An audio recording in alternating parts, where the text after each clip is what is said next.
So I recently bought the 576 GLS Pro Fit holster. I saw this, actually one of my buddies sent me a picture of this at Walmart. It was at Walmart on clearance sale for $26.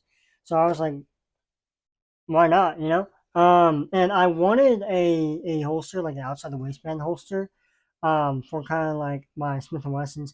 Now I have a 2X Arms iron sight holster, uh, but I kind of wanted one that I could wear on the outside of my waistband, and also for like a range day. And the holster, the iron sight holster that I use is more of actual duty use for concealing, and it's also sometimes kind of hard to draw from, and also there's no retention on it. So if I wanted to carry it, um, I just kind of like the. I mean, when I talk about retention, I mean the locking, the actual like retention lock. And so I bought this, and usually you'd be fine for like $50 to like $78, whether it's on Safariland's website and Amazon. So it's a pretty good deal that I found. So here's the holster right here. I got it in gray. I don't really care about the color unless it was like a bright color. But it's in gray. Comes with the just the belt loops. And you can also adjust the cant right here by adjusting the screws. And then front now is not light bearing, of course. But also they do, here is the level 1 retention right here. So as you're pulling, your index finger touches that and pulls it in, and then pulls it again out. So I just want to kind of do like a first impressions. Here is also the retention screw, adjustable screw. So I actually realized, so when I first got it, I had this gun on me. This is my Smith& Wesson competitor. I was carrying this one, and when I put it in, very nice click. It was like this. This is kind of how it was fit. But when I put the Glock in, I actually kind of was a little bit loose, and so I had to adjust the retention on that. Same when I put the RXM in, and there was another gun that I put. I don't remember. Um, but I think the MMP fits the best in here, especially just absolutely no play at all. Um, so it's solid. I like the click on it. Here is the MMP 4-inch right here, 425. I will also carry this one a lot. Just like that. And then right here, grab it. So as you're grabbing the gun, like this, you pull it out. And then the retention, just how tight the gun it is on the gun itself. It's also solid. It's not doesn't grab on too much. It's also very comfortable. This is very nicely flush to my hip. And then here is the Canik TP9 SF as well. Nice click. Now it does play a little bit, but you can't adjust the retention on that.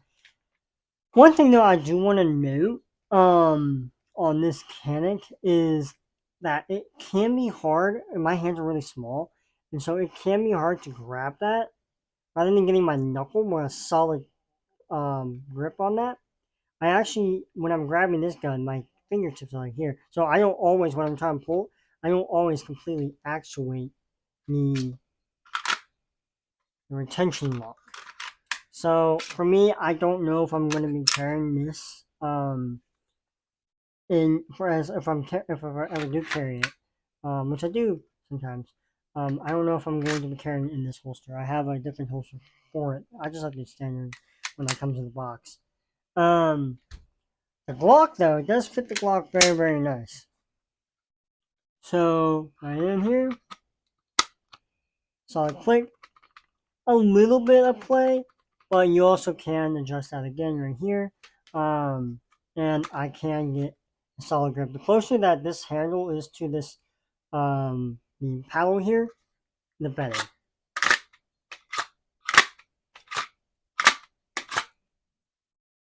And there you go here.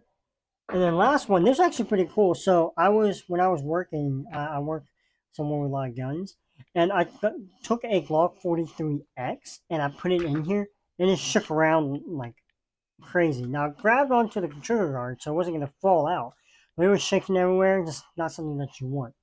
However, oddly enough, I tried this one with my shield, so this would be considered, slimline. This is my Smith & Wesson Shield. But when I put it in with no adjustment,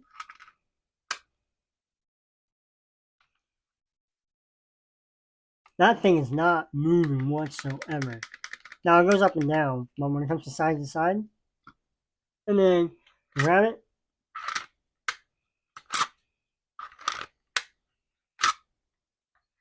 Now, when am I going to be, outside, carrying this outside the waistband? However, it's very interesting. It's probably just how the Glocks are built compared to like the Shields or other guns. Like the Hellcat, I actually put the Springfield Hellcat in here as well. It did not fit very well. It was kind of like the 43X. It just kind of shook around a bit. But this is the one that I put in, and solid. But yeah, I mean that is the 576 Universal ALS or GLS holster. Um, so if you find one that's pretty cheap, I definitely pick it up. I don't know if it's really worth $78. I think it's like 50 something dollars on Amazon, which is fairly reasonable, especially just for like MSRP.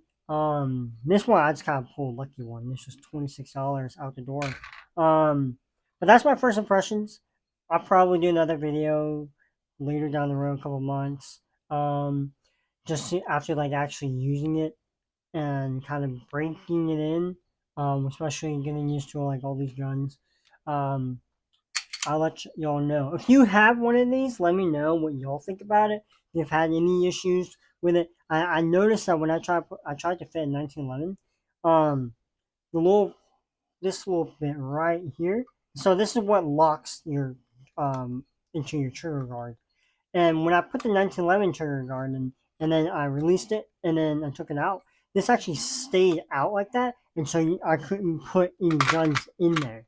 All I had to do is just go press down on this and then push this back in. So just like, let's see, can I do that? Just like that.